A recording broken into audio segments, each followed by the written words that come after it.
नमस्कार, मैं चंदन कुमार और आप देख रहे हैं अपना पसंदीदा चैनल अंगवानी। हमारे साथ अखिल भारतीय संत मत सत्संग जो कि महर्षि मेही बाबा के नाम पर संत मत महासभा जो है भागलपुर कुप्पा घाट आश्रम में कभी वहां पर रहे थे महर्षि वेदानंद जी महाराज, वो हमारे साथ हैं। हम वेदानंद बाबा से आज ये जानने की कोशिश करेंगे उनके समय में जब वो महर्षि मेही बाबा के साथ थे। हालांकि देखिए आज के लोग बहुत लोग नहीं जानते कि उस समय कैसा जमाना था, क्या समय था, कैसे मेही बाबा रहते थे। वो कहानी हम महर्षि वेदानंद बाबा से हम जानना चाहेंगे। वेदानंद बाबा बहुत बहुत प्रणाम। हम आपसे बाबा ये जानना चाहेंगे, उस समय की कहानी जानना चाहेंगे। आप जब महर्षि मेही बाबा के साथ थे कुप्पा घाट मायागंज आश्रम में, क्योंकि अभी ना वहाँ पे अच्छा सब कुछ बना हुआ, लेकिन उस समय तो कुछ नहीं रहा होगा। तो कैसे रहते थे, क्या करते थे मेही बाबा, आप क्या करते थे, कैसे सेवा करते थे उनकी, ताकि जो लोग हैं वो जाने उस समय के बारे में। देखिए, हम बचपन में हमारे गोतिया कहिए, गोतिया लगते थे, दादा लगते तो बैंक में नौकरी करते। अच्छा। तो गुरु महाराज ताड़ का छाजन बना के कुप्पा में रहना शुरू किए थे। तार का छाजन मतलब जो तार का जो घर होता था, हाँ, वो रख के। अच्छा। हाँ। तो ये भी वहाँ रहते थे। कौन? यही हमको दादा लगते आपके थे। गोतिया में जो दादा? दादा लगते थे। अच्छा। देखने सुनने में वे भी थे। तो हम संत मत को वैसे जानते नहीं थे। ये कब की बात है? अंदाजन, बहुत तो एग्जैक्ट आपको तो याद अब नहीं होगा, अंदाजन 70 का, 60 का? हाँ, 60 रखिए। 60 जी। तो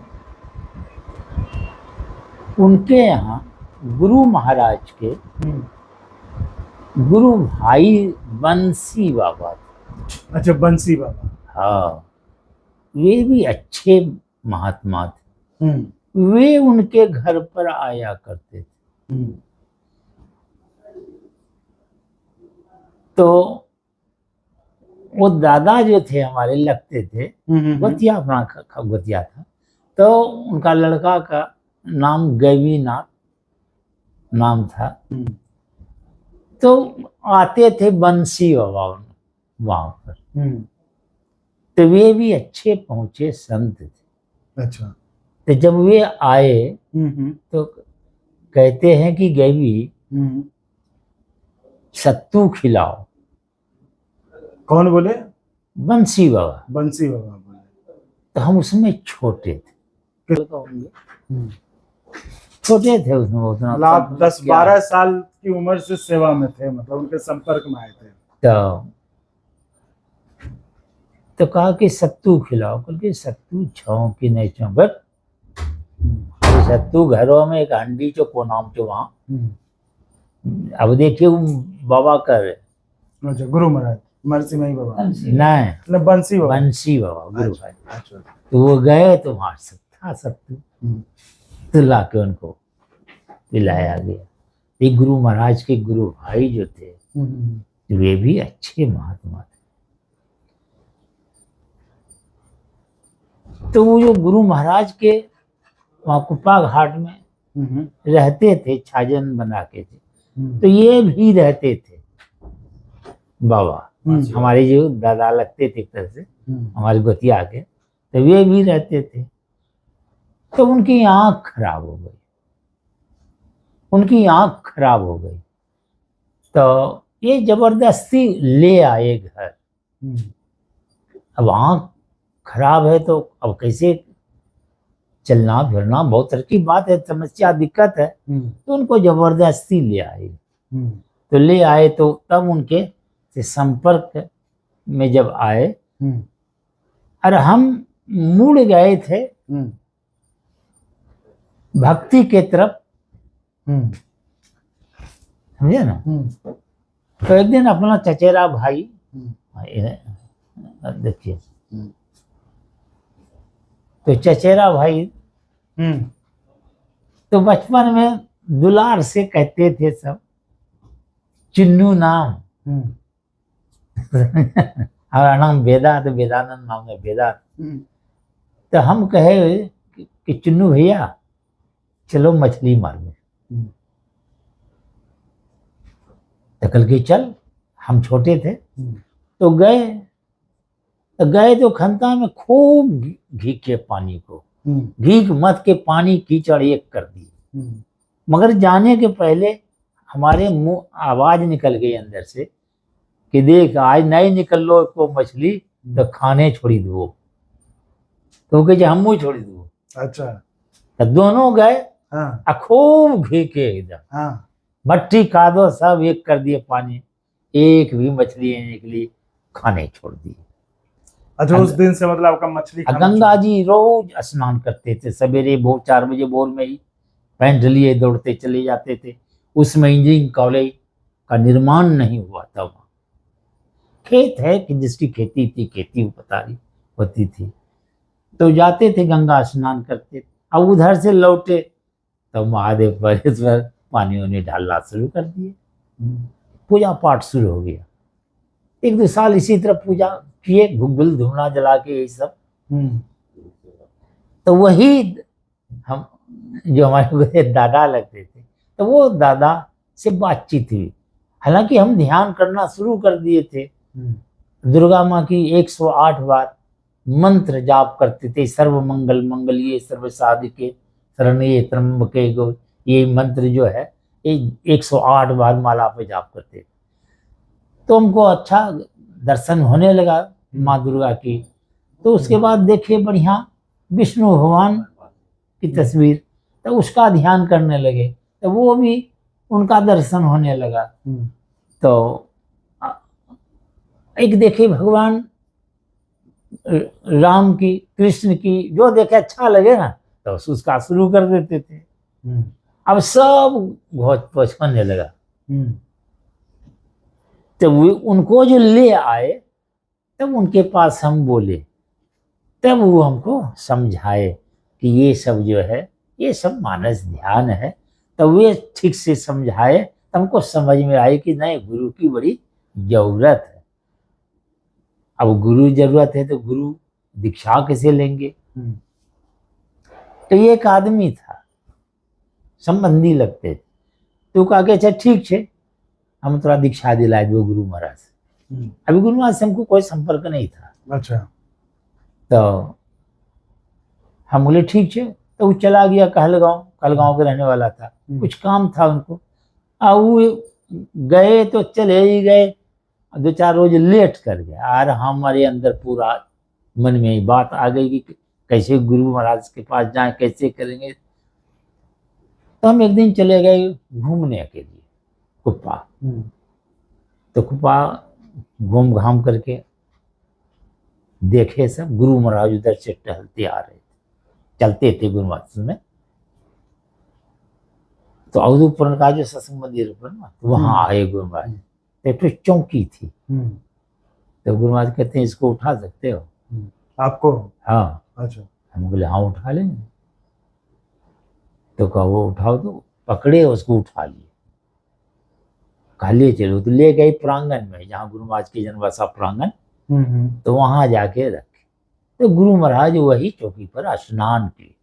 तब वहां से लाए जो साप्ताहिक जो सत्संग होता है ऊपर जो। अच्छा, वहां से वहां तक लेके माता यानी पहली परीक्षा गुरु महाराज के पास ले गए, वहां रखी गुरु महाराज वहाँ। हाँ। उस दिन तो हम चले आए, फिर अपना यहाँ सबौर जो है अपना हमारा जन्म स्थान जहाँ है, फिर गए दूसरे दिन। अब ये भी ज्ञान नहीं था कि गुरु महाराज के पास किस तरह बैठना चाहिए, किस तरह बोलना चाहिए, ये भी ज्ञान नहीं था। तो अचानक वज्रासन में हम बैठ गए, गुरु महाराज कुर्सी पर बैठे गए। तो हम कहते हुजूर हम इसी तरह भटकते रहेंगे? गुरु महाराज कहते तुमको कौन कहता है भटकते रहो? बोले हुजूर भजन भेद हमको बता दीजिए। कहा देखो सत्संग में आया करो। तो एक दिन गए थे, तो एक दिन गए तो थे, तो हम कहा हुजूर आते हैं। तो कहा अच्छा ठीक है, स्नान करके फूल प्रसाद लेकर के आना। तो स्नान करके फूल प्रसाद लेके हम आए, तो गुरु महाराज यहाँ भोजन करते थे भोजनालय में, उसमें खपड़ेल का बना हुआ था रसोई का। अब बाहर में कच्ची थी, गोबर से ही नीपोत करते थे, और सब पूरा उस खपड़े समय का है। खपड़ा का ही था। और जो रहते थे टाट के घर में, बोले को छप्पर जो तार का जो था। हाँ वो तो ना, वो तो हम बता रहे हैं, वो तो रहते थे, मगर धीरे धीरे विकास भी होता है। हाँ, तो मतलब रसोई उस समय जो- रसोई घर में हम हाँ। देखे कि बैठे हुए थे ध्यान में, तो जमीन में सट जाते थे एकदम, फिर धीरे धीरे उठ जाते।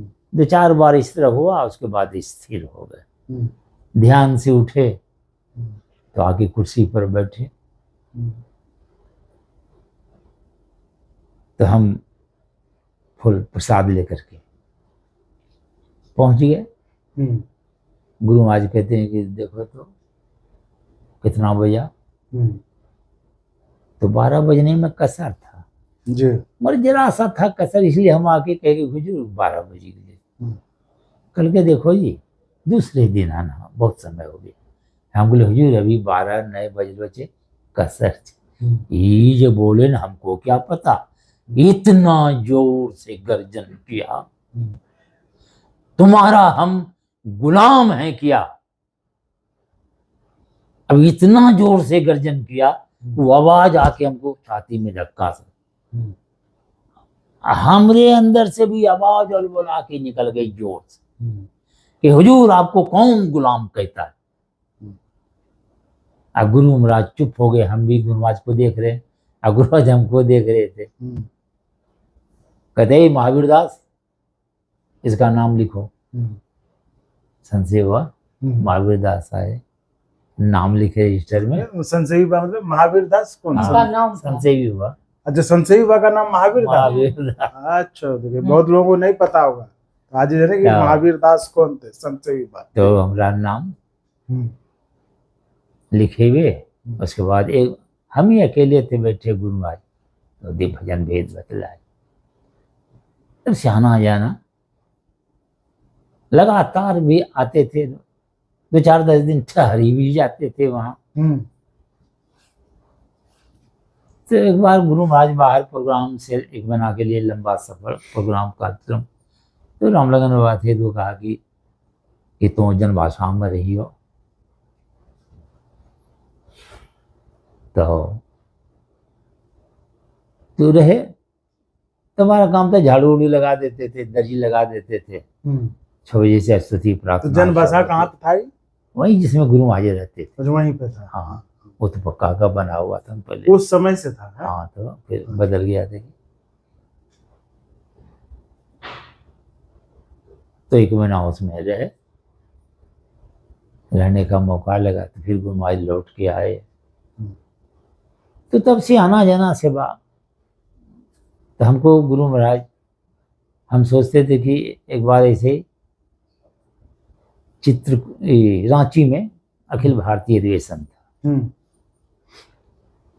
तो हम भी गए वहाँ तो सोचते जा रहे थे गुरु महाराज हमको क्या पहचानेंगे।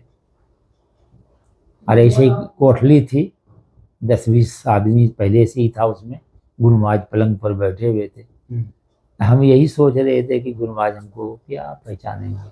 जैसे एक कदम चौखट से बाहर किए, कोठली के अंदर प्रवेश किए, तो गुरु महाराज कहते इसको पहचानते हो, इस सबौर वाला बाबा जी। तो जैसे मन में सोच रहे थे, तो गुरु महाराज पहले ही मन का बात जान गया आपका। हाँ, ये सबौर वाला बाबा जी। हाँ, तो तब से आना जाना चलता रहा। और अगर आपको अच्छा लगा तो एक बार और आपको मैं कहना चाहूँगा कि आप इसको प्लीज सब्सक्राइब और शेयर करते रहें, ताकि हमारा भी मनोबल और सपोर्ट बना रहे।